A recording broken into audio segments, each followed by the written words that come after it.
Salve, Chapeleiro, aqui em mais uma semana para gravar mais um resenha. Eu sou o Arthur e eu tô aqui com o Luiz. Fala, rapaziada. Eu tô aqui com o André. Fala, rapaziada. E eu tô aqui com o Edu. Salve. E nesse episódio do resenha, a gente vai falar um pouco sobre a reta final do Brasileirão, né?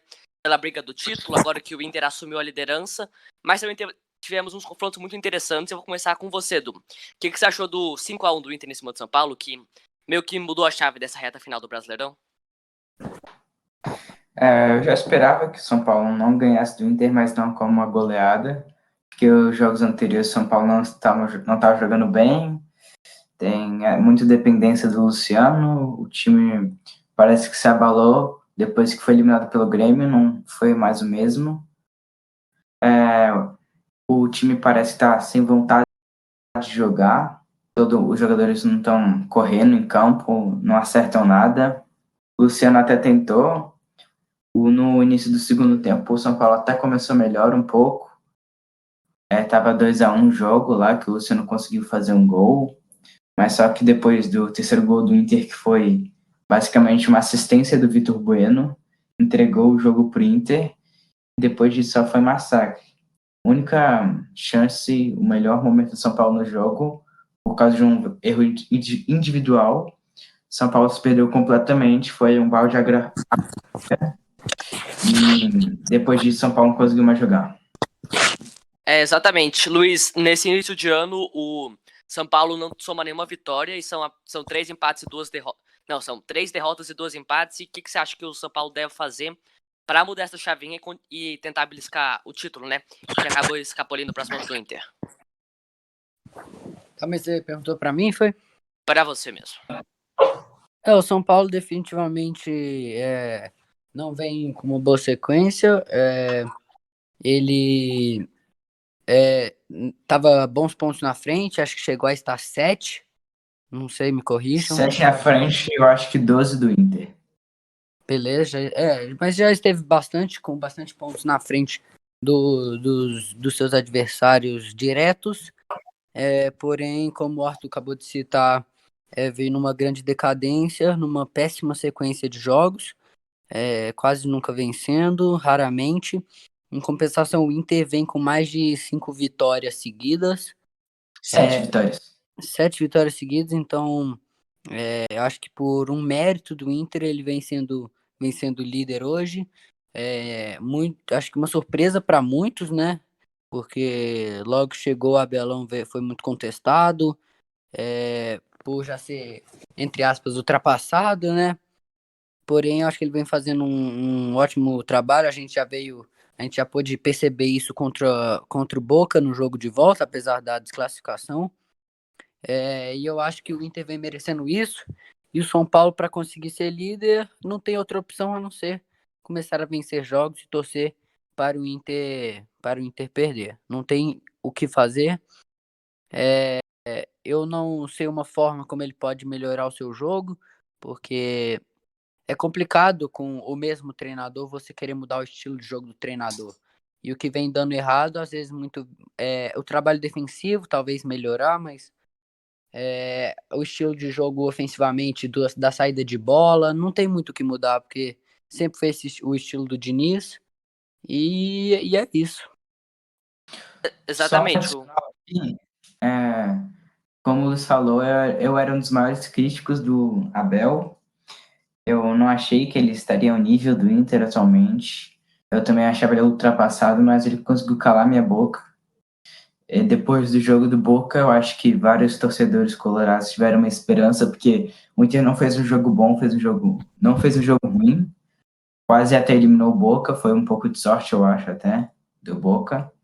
Foi nos pênaltis a eliminação do Inter. E sobre o São Paulo, o estilo de jogo, eu acho que não é... Eu acho que todo mundo tem sua parcela de culpa, mas eu acho que os torcedores, eles sempre tentam botar a maior culpa no treinador, que eu discordo um pouco. Que eu acho que estão erros individuais na parte emocional, o maior problema do São Paulo, como eu disse. 2 dos gols do Inter e o gol que praticamente sacramentou a derrota do São Paulo foi por causa de um erro individual, porque o treinador não pode fazer nada. Eu acho que também o São Paulo ele não consegue mais o título. Eu acho que é um negócio que, independente se o Diniz treinar mais saída de bola, treinar finalização, não vai mudar. Eu acho que é uma questão psicológica. Eu acho que o título vai ficar com o Inter ou com o Atlético Mineiro. Edu, você sabe melhor do que eu, vocês lembram que jogo exatamente o Luciano ficou lesionado? Que ele sofreu a lesão? No primeiro jogo do Grêmio, o jogo. Não, foi contra o Corinthians, não foi? Não, foi contra o jogo, foi contra o Grêmio. Foi contra. Então, desde o jogo de volta do Grêmio, o Inter não, perdão. O São Paulo não soma pontos, né? Você acha que a saída do Luciano e a volta dele Não, meio mentira, que deve estar certo, foi contra o Corinthians mesmo. foi contra o Corinthians? Eu acho que foi contra o Corinthians. Eu não tô. Agora eu tô. Eu O lembro, André. eu lembro de ver o jogo, ele tá saindo em campo, eu acho que foi isso. É porque ele teve duas. Porque. Eu não sei qual foi o primeiro jogo do Corinthians ou Grêmio. Porque, tipo, ele machucou. Aí logo depois, uma partida ele ficou fora, outra ele entrou. Aí a lesão Não, foi agravou de contra o novo e ele ficou Fluminense, fora. ele entrou, eu acho, Mas ele não tenho jogou certeza. praticamente o jogo todo, o Fluminense. Eu não sei qual que foi. Porque eu lembro dele E ter aí saído ele, do jogo do Grêmio. Eu acho que no jogo do Corinthians ele agravou e ele teve que sair no meio do jogo. Então, desde o deve ter jogo sido do Corinthians, meio que ele já tava com essa lesão, né? Ele meio caiu o rendimento e desde então são apenas 2 vitórias pro time do São Paulo. Você acha que a saída do Luciano é o principal fator? A saída não. A queda de rendimento com a lesão do Luciano é o principal fator dessa má fase do São Paulo, André? Ou você acha que outras coisas, como a briga do Tietchan com o Diniz, pode acabar somando também nisso, sendo o principal, mais do que a lesão do Luciano, que era a principal peça do time? eu acho que o Luciano com certeza faria falta no time do São Paulo, mas não tanto assim. O São Paulo tá numa sequência tão ruim sem ganhar, com a ausência dele. Ter sido goleado pelo Inter, uma goleada histórica. Mas em resumo, eu não pensei que acabaria acontecendo com o time de São Paulo.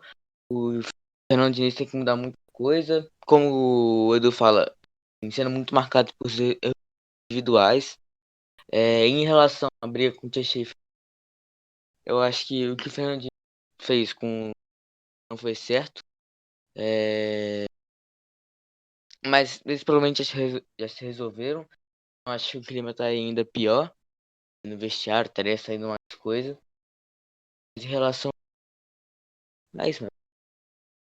E a gente falou um pouco do São Paulo, vamos passar agora pro líder do campeonato, o Internacional, né? O Inter que conseguiu finalmente ganhar um Grenal após 2 anos. O último Grenal que o Inter ganhou foi em 2018 e vem numa boa sequência. O que você tá achando desse novo Inter, assim, do Abelão, Luiz?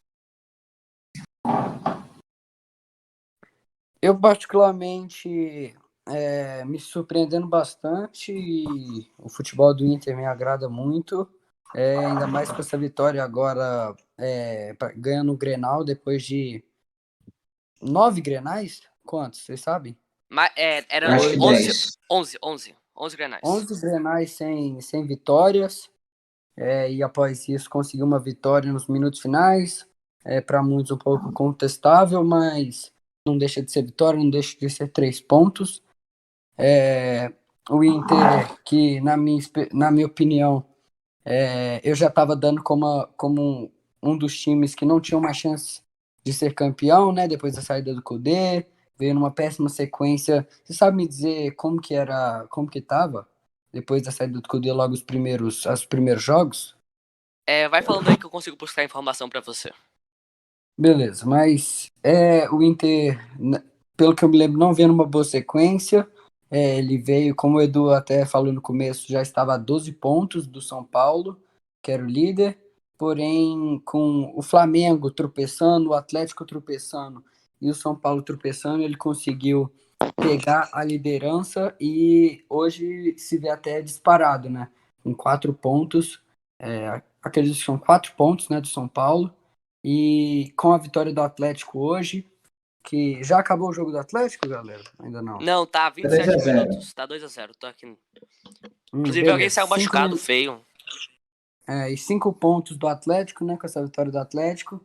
Então ele se vê em uma boa posição, né? Com 5 pontos com 4 pontos do São Paulo. E eu acho que ele é o nosso grande favorito para esse título. Eu acho difícil ele perder o título para o Atlético Mineiro. O Atlético Mineiro que vem tendo grandes tropeços, como teve para o Vasco. O Flamengo a gente ainda não tira, mas eu acho que a disputa fica ali entre Inter, São Paulo, Atlético e Flamengo. O Flamengo que com uma vitória vai com a mesma, tem um jogo a menos, vai ficar com a mesma pontuação do São Paulo. Porém, o Flamengo também vem numa péssima sequência, né? Perdendo agora para o Atlético Paranaense, tinha perdido para o Fluminense. Então, todos os times estão cooperando a favor do Inter, né? Exatamente. Você pediu, eu trago aqui a informação pra você, Luiz. O primeiro jogo do Abel foi dia 14 de novembro, que foi uma derrota pro Santos. Então, ele ganhou do América Mineiro fora de casa, mas acabou caindo. Perdeu pro Mas é Fluminense. Copa do Brasil. É Copa do Brasil. Desde o dia 28 do 11. Ah, não, calma. Ele empata com o Atlético Goianiense, perde pro Boca Juniors, empata com o Galo, que foi no dia 6 do 12, e desde então não tem derrotas. Ganha do Boca Juniors fora, mas acaba sendo eliminado. Depois só vitória e empate no Brasileirão até esse Grenal do dia 24. Então, realmente é uma sequência absurda. Dos últimos 10 jogos, ele ganhou 8, que é uma das melhores marcas. E nesse ano, no ano de 2021, o time do Internacional ainda não sabe o que é vitória. Se eu não me engano, tem o melhor começo do Brasileirão, ou tá empatado com o do Bragantino, que também começou muito bem. E você também tocou um pouco na polêmica do pênalti ou não. André, o que você achou? Você acha que no lance final bateu ou não na mão do Kahneman? A visão, pelo que eu vi, foi bem rapidinho. Não cheguei a ver o lance várias vezes. A bola parece que realmente bateu na mão dele. Eu não cheguei a ver direito, não tenho muita. Minha opinião não é 100% de certeza, que eu sinceramente não cheguei a ver o lance, observar direito, mas pelo que eu vi ele de relance, que apareceu na TV uma hora ou outra aí, eu achei que foi pênalti, mas eu não tenho certeza não.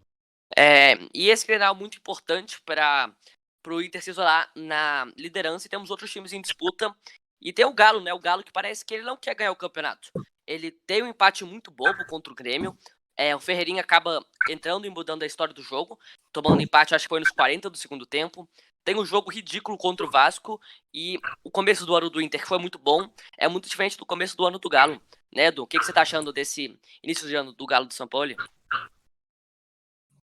Eu nunca gostei muito do Sampaoli, desde o Santos. Eu acho que ele é muito estrelinha do time, ninguém pode estar acima dele. Ele sempre pedia reforços inúteis. O maior exemplo disso no Santos foi o Cueva, que custou, acho que, se não me engano, mais de 20 milhões. Alguém pode conferir o Mais. Isso aí, acho que lá pra casa dos 30. Vai falando que eu te dou a informação. o Cueva e outros jogadores que ele não usou. E tá fazendo a mesma coisa com o Galo agora, pede reforços e não consegue resultado. Pra mim, ele é um treinador fraco, muito superestimado. E a gente vê o que está acontecendo quando o cara não joga pelo time e joga pelo individual. Na verdade, treina, né? Porque ele não joga, mas vocês entenderam. E eu acho que. Não, segue Pode aí. Não, segue aí, eu já ia passar a bola pro André, mas eu acho que já tinha acabado o raciocínio. Eu acho que o Galo foi um pouco que nem o São Paulo, mas só que numa escala menor, porque o Galo nunca teve uma distância tão grande assim quanto o São Paulo, mas já chegou a estar com títulos a poucos passos e conseguiu também perder o título. Flamengo, Galo e São Paulo acho que foram grandes decepções. E você, André, você concorda dessa opinião do Edu sobre o Sampaoli? Você acha ele um técnico superestimado? Eu achei ele um bom técnico. Segue aí. Tá, mas é isso. O Sampaoli, ele vem decepcionando junto com o time do Galo contra essas pessoas muito caras que acabam não dando muito certo aí dentro do time. O Edu, acho que foi o Edu que falou do valor do Cueva, né? Ele chegou pro Santos com a quantia de 5 milhões de euros, né? Que, né, dá mais de 20 milhões de reais, eu lembro. Na cotação de hoje, com certeza dá mais de 20 milhões. Na época também deveria estar mais ou menos isso. E você, Luiz, o que você tá achando desse início do Galo? E fala um pouco também dessa opinião. Você concorda com o Edu sobre o Sampaoli ser superestimado? Olha, eu vou falar. Eu concordo em partes com o Edu, discordo em partes. Eu acredito assim. São Paulo, ele concordo, é um bom técnico, mas concordo com o Edu no caso, eu acho que ele é muito superestimado. Eu acho que ele não é tudo isso que falam, não é. Eu não acho que ele, por exemplo, seja um técnico que mereça todo o reforço que ele pedir ele ganhar. Não acho. Acho que, por exemplo, qual o nome do técnico que acabou de. O Kudê, muito mais treinador que ele. Alguns treinadores muito melhores que ele. Acho ele um pouco superestimado. Porém, também discordo do Edu pelo fato de que eu acho que ele realmente tem que ser. Ele tem que ser. Não maior que o Galo, mas maior que todos os atletas. Ele que tem que mandar, ele que tem que. Ele tem que realmente ter o respeito de todos e ele que tem que mandar mesmo. Porém, não se achar melhor que o clube ou maior que o clube, isso aí não, claro que não. Porém, acho ele sim um bom treinador, mas superestimado. E eu acho que o Galo. Acho que. Outra coisa que eu discordo do Edu é que, se a gente for olhar do começo do campeonato, eu não vejo o São Paulo como uma decepção. Eu acho que a gente vê o São Paulo como uma decepção pelo que ele vinha fazendo, né? Mas se a gente for analisar desde o começo do campeonato, eu acho que ninguém via o São Paulo como um favorito ao título. Então, na minha visão, não é, não é decepção. Mas agora o Flamengo e o Galo, com certeza para mim são decepções. Porém, ainda não acabou o campeonato, né? Mas da forma que se encaminha, eu acredito que o Galo não deve ser campeão. É o Galo que vem tropeçando para times, entre aspas, pequenos, né? Na verdade, times que estão mal no brasileiro. E, na minha visão, eu vejo o Galo como um cavalo paraguaio, viu? Nesse brasileiro. O São Paulo ser decepção. O Santos estava indo muito bem no Paulista. E eu acho que se Mas for. depois da Se queda do pegar o aspecto Mirassol, geral. você via assim, antes de começar o brasileiro, o São Paulo como favorito? Não, antes de começar o brasileiro, não. Então. Mas eu tô falando aquela parte da. Foi cogitado até um dos favoritos para Libertadores, essa questão. Assim, por questão de É. peça, eu vejo que entre os 4 times, o elenco do São Paulo é mais fraco. Eu acho que o elenco do Inter, pelo menos o time titular, a base do Inter é superior do São Paulo. A do Galo também, questão de nomes, e a do Flamengo, sem sombra de dúvidas. E falando um pouco do Flamengo com você, Edu. O que você tá achando desse Flamengo? Você ainda acha que dá pra beliscar o título? Eu acho que assim, o Flamengo eu acho que acaba. Como a de todos os outros, eu acho que o Inter já é campeão, só se acontecer outro desastre como aconteceu com o São Paulo. O Flamengo do Rogério Ceni viveu vários altos e baixos também, jogando uma partida muito bem, outras muito mal. Eu acho que não, talvez. Nesse caso, estão falando muito de demissão do Rogério Ceni, eu não sei se é o caso, porque os torcedores do Flamengo são muito apressados, quiseram demitir o Domenech, que para mim foi uma escolha errada. Erraram na demissão do Domenech, talvez poderiam estar errando agora na demissão do Rogério Ceni. É muito antecipado, tem que ver como é que tá também o clima dentro do vestiário, porque eu acho que essa é a principal questão. Estão tendo boatos que o clima tá pesado, briga com os jogadores do Rogério Ceni, principalmente o Gabigol lá, que saiu reclamando depois que foi substituído.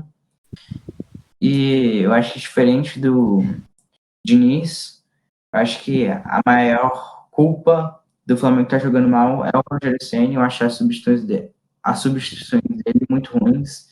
Ele está escalando mal, mas a culpa é dele.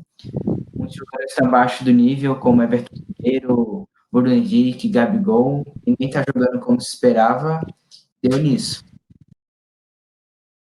Passar a bola um pouco pra você agora, Luiz. Você acha? A gente até fez um vídeo aí você sobre a demissão do Domenech e eu falei que pra mim não deveria demitir o Domenech, mas se fosse pra demitir, aquele era o momento exato.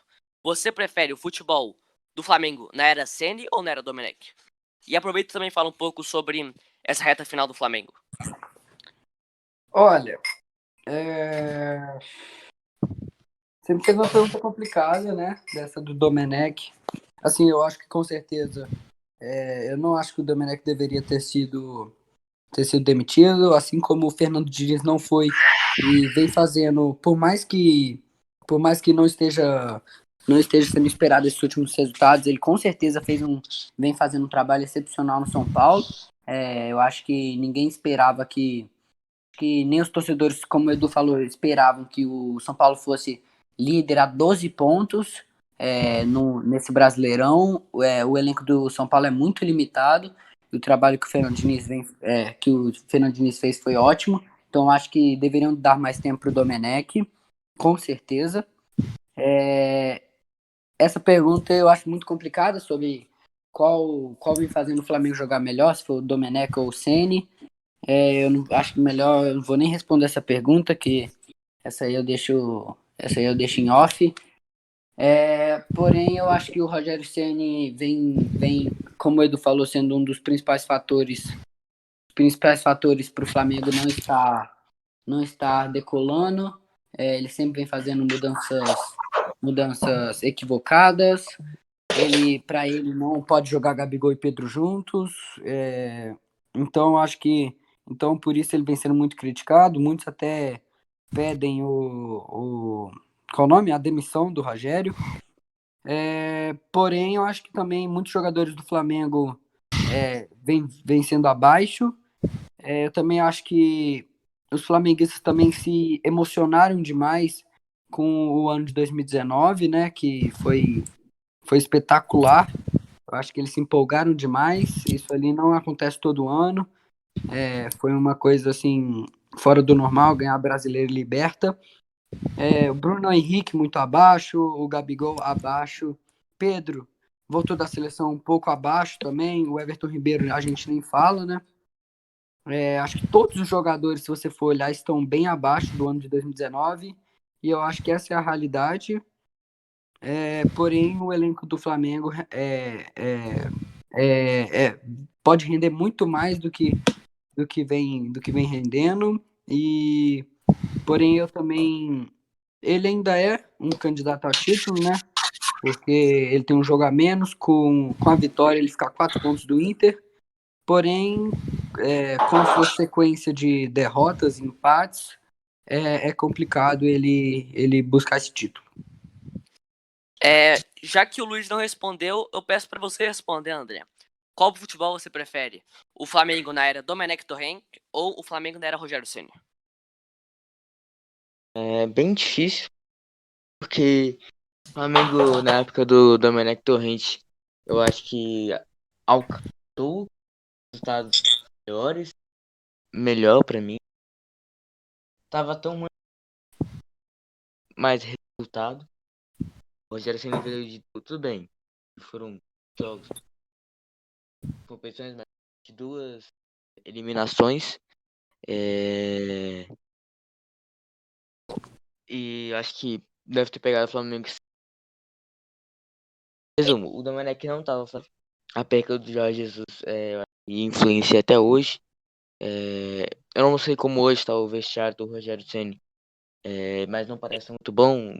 Não sei, o clima, pelo menos entre ele e o Gabigol, não é um clima muito interessante para você ter dentro entre um técnico e um jogador. Acho que ficar discutindo ele por causa de uma substituição. Como é que eu acho que o Rogério Ceni a coisa que mais erra, na minha opinião, é nas substituições. O Flamengo também sofre muito de erros individuais. Eu acho que o Rogério Ceni tem que melhorar mais esse aspecto de substituir. Mas em resumo, eu acho que o Domenech também tava tendo problemas, acho que dentro do vestiário. Então, mas eu prefiro o Domenech ainda. E para fechar aqui, tem mais 3 times que eu acho muito interessantes que estão fazendo. Tem 3 situações mais específicas. Tem o time do Red Bull Bragantino que vem tirando pontos de times grandes. Quase ganhou do Galo por muito pouco. Vem jogando muito bem. O Claudinho tá numa reta final incrível de campeonato. tem o Ceará, que talvez possa beliscar uma vaga na Libertadores. Tem o Fluminense, também tá nessa briga do Ceará. Qual destino você quer falar, Edu? Bragantino, Ceará ou Fluminense? Só pra gente fechar aqui. Eu gostaria de falar do Bragantino. Então fala um pouco aí o que você tá achando do destino do Bragantino com Claudinho. Eu acho que o Bragantino no início do campeonato decepcionou muito, como todos sabem. Chegou até na zona de rebaixamento, brigando para não cair. Mas nesses últimos 6 jogos, mais ou menos, se me corrija se eu estiver errado, há quantos jogos começou essa ótima fase do Bragantino, começou a mudar um pouco o campeonato, ganhou do São Paulo, empatou com o Galo, que eu acho que teve um pênalti duvidoso. O cara Galo. mete, o cara mete a perna. Tudo bem, o Arana tava com o joelho dobrado. Mas o cara do Bragantino vem na fome na perna do cara. O cara vem direto assim. Bicão desnecessário. O jogo já tava ganho. Só passar a Achei informação aqui, são 5 jogos desde a vitória de São Paulo. Aí teve a vitória de São Paulo, empate contra o Galo e 3 vitórias. As 3 vitórias foram contra quem? Só para... Ceará, Vasco e Corinthians. Ganhou do Ceará, que é um time forte também. Corinthians agora, que tava os Batmans do Mancini, que estavam jogando bem. E eu acho que, falando mais, a peça-chave do Bragantino, que é o Claudinho, para mim vai ficar entre Claudinho, Marinho e Luciano e Vina, a bola de prata do Campeonato Brasileiro. Eu ficaria entre, eu acho que eu eliminaria o Marinho do Campeonato Brasileiro. Eu acho que ele fez mais seu papel na Libertadores e no Brasileirão. Ele ficou um pouco abaixo desses 3, na minha opinião. E você, Luiz? Você quer Peraí, falar quais foram os 3? Vina, Luciano e Claudinho. E o Marinho, que eu achei que ficou um pouco abaixo desses 3. Sim. E você, Luiz? Você quer falar do seu Fluminense ou seu adversário direto para a briga pelas últimas vagas da Libertadores, o Ceará? E aí, André, quer falar de qual? Quer falar do nosso Flusão? Você escolhe, só escolhe. Você escolhe. Não, então eu vou deixar pro André falar do nosso Flusão, eu vou falar do nosso Ceará, né? Do nosso Ceará. O Ceará que, assim, com certeza surpreendeu todo mundo. O Ceará vem fazendo uma baita de uma temporada, arrancando boas vitórias contra bons times, contra os times grandes. Eu vou dar ênfase, como o Edu já falou, pro Vina, né? Sem palavras, vem jogando um absurdo. Mas uma coisa, por mais que o Vina seja goleador assistente, eu vejo um time do Ceará um time muito, muito compacto, muito completo, um time bem entrosado e é um time muito organizado, que por mais que não esteja muitas peças especiais, muitas peças chaves, todo time se ajuda, todo time joga, e para mim, mais que merecido, ele está como está. Ele está em oitavo? Oitavo O lugar. Ceará oitavo colocado, atualmente. Com Oitavo lugar, com 5 45 pontos pontos. atrás do Fluminense. Ainda tem ainda tem chance de ir para a Libertadores. E eu acho que ele vai em busca dela. Espero que meu Fluminense não deixe o Ceará passar. Porém, já estando no lugar que ele está, já é de uma grande surpresa para todos. E como ele falou, para mim, o Vina é um dos MVPs da temporada, se não o MVP. Que isso? Bilíngue? Daqui a pouco eu vou buscar aqui. Depois, se alguém souber, fala os dados do Vina nessa temporada. Luiz, só para ficar gravado, fala a tradução de MVP para nossos Pra galera. MVP, Most Value, é o quê? Most Valuable Player. É o melhor. Traduzindo isso aí, assim, Most Valuable é o melhor Player. jogador do campeonato. Que Isso aí, é o rapaz. prêmio dado nas ligas americanas. Isso. André, vai falando aí do Flusão, enquanto eu pego os números do Vina aqui. Eu tô pegando aqui. Tá, eu vou falar aqui do Flusão. Que desde a saída daí, eu acho que o time ficou muito pior na questão defensiva e ofensiva também. Em resumo, todos os aspectos ficou pior. Mas ainda tá entregando resultados e vitórias, porque a gente tá numa reta fácil, a gente pegou uma que dá, acho que ainda para pontos contra o Corinthians. Eu imaginei que a gente conseguiria empate, mas a gente acabou sendo humilhado ali, né, na Arena Corinthians. Triste.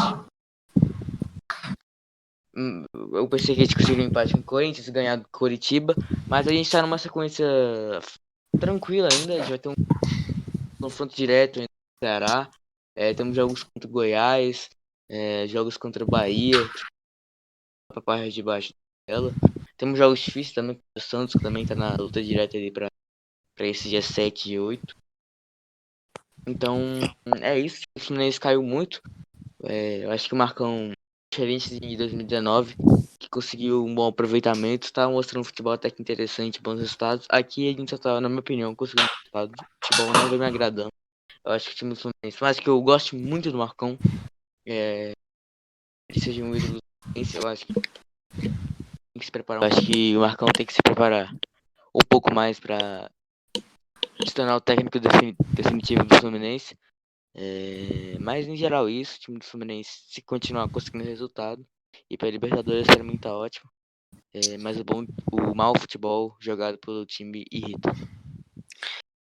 Antes de eu trazer mais alguns dados aqui, eu tenho uma notícia muito importante, que o jogador Keno, ele saiu do jogo com uma luxação no cotovelo esquerdo, que ainda não sabemos quanto tempo ele vai ficar de fora, mas com certeza é um grande desfalque pro time do Galo, que se quiser brigar pelos títulos, vai ter que se reinventar sem uma das principais peças do time. Luiz, você tem o número do Vina pra gente? Não, senhor. Eu só consegui 12 gols. Assistências o Luiz não conseguiu. Então deixa comigo. São 12 gols e 8 assistências. Ele faz um gol a cada 173 minutos. Ele tem 2.4 chutes por jogo e ele cria 5 grandes chances por partida. São números muito interessantes. Ele dá em média 47.8 toques por jogo, que para um meia ofensivo é uma marca até significante, ainda mais que o Ceará é um time que joga muito em conjunto, então ele mostra que é o principal jogador do time, e esses são os principais números assim que eu tenho pra você. E também, só pra destacar aqui, não vou entrar muito a fundo, mas temos também a briga pelo rebaixamento. Eu vejo já que o Botafogo já tá dispensado, assim, e aí o Coritiba vai ter que lutar bastante pra sair da zona de rebaixamento, e temos Goiás, Bahia, Fortaleza, Sport e Vasco na briga de 2 vagas. Só pra fechar aqui, André, quem cai? O time do Bahia cai, junto com Goiás, Coritiba e Botafogo. E você, Edu, quem cai? Eu acho que cai Botafogo, Coritiba, Bahia e Sport. Você acha que o Goiás consegue se safar? Eu acredito no meu Verdão Esmeraldino. E você, Luiz, pra você, quem cai? Botafogo, Coritiba. Ai, você me complica. Acho que eu vou de Goiás. Quais são os outros? Bahia. Bahia, Fortaleza, Sport e Vasco. Acho que eu vou de Fortaleza. Acho que eu vou de Fortaleza, hein? Interessante. Eu vou de Botafogo, Coritiba, Goiás e Bahia. Eu tenho uma zica eterna com camisetas que eu ganho de times que não são o Galo. Ganhei camiseta do Goiás e do Bahia, e os dois times vão cair. Porque já andou acontecendo ganhar a camisa do Inter quando o Inter cai e o Avaí. Então eu acredito na minha zica, e eu acho que Bahia e Goiás, que são os times que atualmente estão na zona de rebaixamento, vão ser rebaixados. Vocês têm mais alguma coisa aí antes de a gente finalizar aqui? Só para criar uma polêmica aqui, que eu não estava dizendo antes, quem que vocês acham que vai ser como diz o Luiz, o MVP da temporada? Eu acho que depende muito da classificação final. Se o São Paulo for campeão, eu acho que vai ser o Luciano. Mas terminando com o Inter campeão do jeito que eu acho que vai ser, eu acho que o MVP do campeonato vai ser... aí você me pegou. Hoje eu iria de Claudinho, porque eu acho que ele ainda vai continuar a boa fase e ele atualmente é o líder em gols, ele é o artilheiro do Campeonato Brasileiro, e ele soma 21 participações diretas, que é a segunda melhor marca do campeonato, atrás apenas do Marinho. E você, Luiz? Ah, já que tu foi de Claudinho, eu vou de Vinaldinho, mas caso o São Paulo seja campeão, acho que sem dúvidas o Luciano. Não tem como não ser. E você, Dedé? Little Cláudio, com certeza. Escolhe Então é um, pô. isso. Ué, o Edu já falou não. Não, o André, escolhe um. Ele falou Claudinho. Não, ele falou Vino ou Claudinho, não? Ele falou Não. Little Cláudio. Ah, entendi. Mas eu vejo super plausível também que o Marinho ganhe. O Marinho também tem ótimos números nessa competição. Mesmo achando que ele atua Eu melhor acho. na Libertadores. Eu acho que a. Não, eu acho que podemos dizer má campanha do Santos prejudica um pouco ele. Interessante. Então é isso. Muito obrigado por você que ouviu até aqui. Se você tá ouvindo no YouTube, não esquece de deixar seu like. Se você tá ouvindo em outras plataformas, divulga pros seus amigos. E é claro, segue a gente lá nas redes sociais. Estamos no Twitter e no Instagram, Chapeleiros FC. Lá você fica por dentro de quando sai vídeo novo e quando sai outro resenha. E é claro, houve também um último vídeo, no qual eu e o Luiz a gente cita pra gente os 5 maiores clássicos do mundo. E é isso, eu encontro vocês na semana que vem e falou! Falou!